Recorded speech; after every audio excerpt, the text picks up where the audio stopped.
Hello दोस्तों, आज हम मधुमक्खियों से जुड़े कुछ दिलचस्प बातें जानेंगे। क्या आपको पता है लगभग 500 ग्राम शहद बनाने के लिए मधुमक्खी को 90,000 मील यानी धरती के 3 बार चक्कर लगाने के बराबर उड़ना पड़ता है। मधुमक्खियाँ 25 से 30 किलोमीटर प्रति घंटे की रफ्तार से उड़ सकती है। मधुमक्खियों की एक कॉलोनी में 50,000 से 60,000 मधुमक्खियाँ होती है, जिनमें से एक रानी मधुमक्खी होती है। शहद निकालने के लिए मधुमक्खी को एक बार में 50 से 100 फूलों पर मंडराकर रस निकालना होता है। ये नृत्य के जरिए आपस में बातचीत करती है। रानी मधुमक्खी की उम्र 5 साल तक होती है और यह एकमात्र मधुमक्खी है जो अंडे देती है। क्या आपको पता है एक छत्ते में कितने प्रकार की मधुमक्खियाँ होती है? हर छत्ते में 3 प्रकार की मधुमक्खियाँ होती है।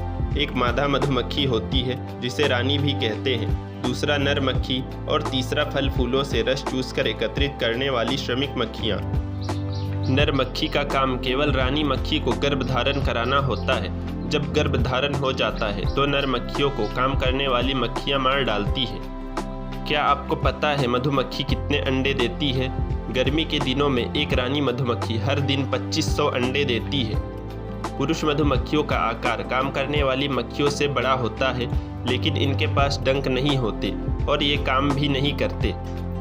आयुर्वेद चिकित्सा में शहद को एक उत्तम औषधि माना गया है।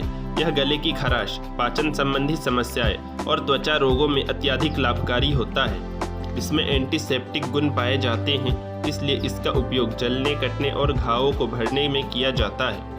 मधुमक्खियों के डंक के जहर का उपयोग कई बीमारियों के उपचार के रूप में किया जाता है, जिसमें गठिया और उच्च रक्तचाप आदि शामिल है।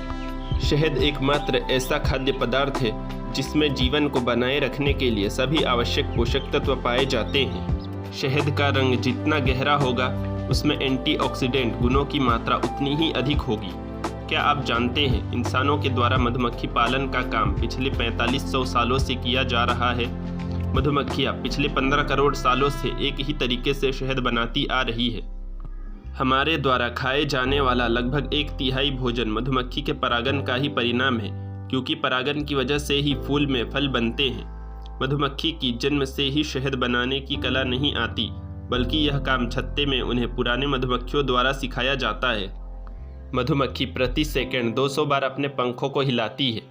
मधुमक्खी एकमात्र मक्खी है जो डंक मारने के बाद मर जाती है। मधुमक्खी के शरीर में 2 पेट होते हैं, एक खाने के लिए और एक फूलों का रस एकत्रित करने के लिए।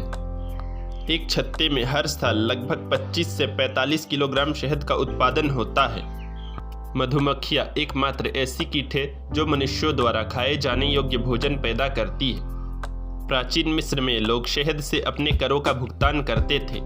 पाषाण युग की गुफाओं में मधुमक्खी पालन के प्राचीन चित्र मिले हैं। सर्दियों के दौरान कुछ श्रमिक मधुमक्खियाँ छत्ते को गर्म रखने का काम करती है, जहां वे 35 डिग्री के अनुकूल तापमान बनाए रखने के लिए अपने शरीर को कंपन करते हैं। मधुमक्खियाँ अपने पेट पर एक विशेष ग्रंथि में मोम का निर्माण करती है, जिसे वे फिर मधु रखने के लिए मधुकोश बनाने के लिए चबाते हैं।